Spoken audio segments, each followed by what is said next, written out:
Все, обратки установлены, все выдуто, все вычищено, подключено.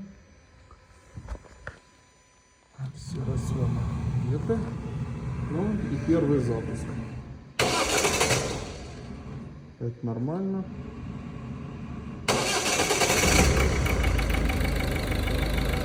Окей.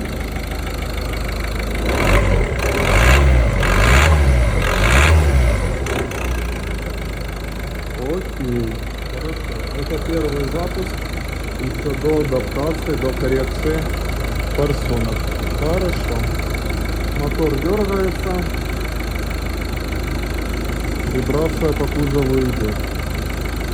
Хорошо, проведем адаптацию. Посмотрим, чтобы у нас не пыльца, не тепло. Ну и запишем уже финальный результат. Такое оставлять точно не будем.